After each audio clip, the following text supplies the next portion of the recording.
For 21 years, Solid Snake has fought seemingly impossible odds to save the world from terror and destruction. After such an extended tour of duty, Hideo Kojima has decided to honorably discharge the super soldier in the latest Metal Gear Solid title. But this is no bang or whimper. Instead, this is an explosive send-off that doesn't simply raise the bar. It obliterates it, becoming the new standard that action and stealth titles will be judged by. This is a classic in the making. This is Metal Gear Solid 4: Guns of the Patriots.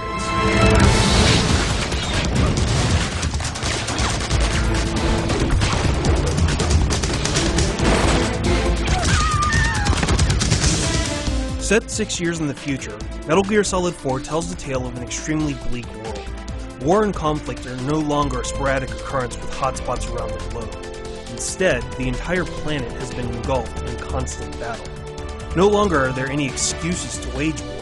It has become its own self-sustaining industry, supplanting the global economy with the contracts of private military corporations, or PMCs. It's into this chaotic world that Solid Snake has been called out of retirement for one final mission by Colonel Campbell. While Snake is inserted into the war zone of the Middle East under cover as a UN PMC inspector, his overall task is to assassinate Liquid Ocelot.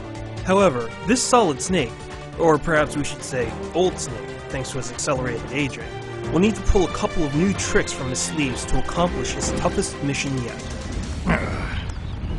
Of course, fans familiar with the Metal Gear Solid series are aware that each game has introduced new gameplay mechanics for Snake to take advantage of. The incredible part about Metal Gear Solid 4 is that there are tons of additional features added to this title, and even when you run into a system or mechanic that you wouldn't think would fit into the Metal Gear universe, Kojima has figured out a way to make it fit seamlessly with the gameplay, rendering those concerns invalid.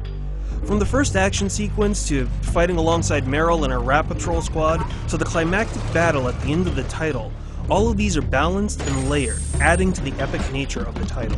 Take, for example, the new twist to Snake's classic on-site procurement orders. In previous games, Snake would have to find his weapons scattered around installations he was infiltrating.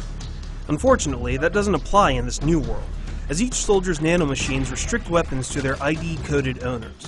As a result, Snake will need to rely upon Drebin, a gun launderer, who will remove these restrictions on acquired firearms, as well as sell new weapons, aftermarket accessories, and ammunition. This adds a new wrinkle to Snake's arsenal.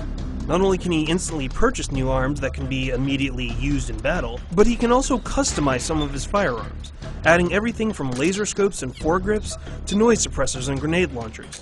What's more, if he runs out of ammunition in the middle of battle, he can immediately purchase additional rounds that can sustain his fight. Granted, some critics will say that this makes the game too easy and also eschews the traditional stealth routes of the title in favor of an action focus. However, this is an extremely shallow way to view the depth included with this new mechanic.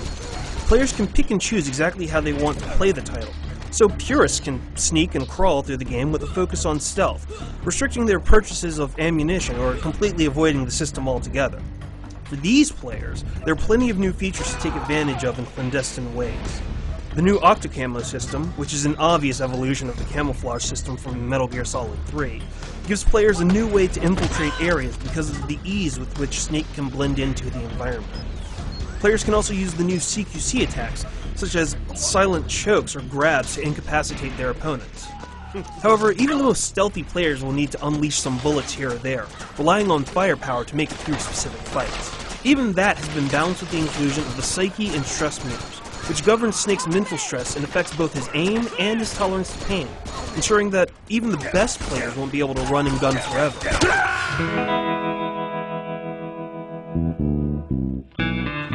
What's more immediately striking about MGS4 are its visuals. It's easily one of the best looking titles to date in gaming history, squeezing every pixel possible out of the PS3 and rendering it beautifully. As a result, players are witnesses to one of the finest games ever created. Character models are large and impressively rendered in real time, and transitions between cutscenes and gameplay are seamless and natural. Environments pop with sharp details as well, and there are subtle little touches like dirt that'll settle on the camera lens or water droplets that will lightly cascade down the screen. While only a few textures are flat here and there, and the game will feature some light frame rate drops during gigantic explosions, they're generally overwhelmed by the level of detail shown within the game and the cinematic scope of the title itself, which highlights what a masterpiece this game is. The other significant feature I want to touch on that's included in Metal Gear Solid 4 is Metal Gear Online. This provides a multiplayer feature to a package that's already solid, no pun intended, on the single-player campaign. Technically, Kojima Productions didn't even need to include a feature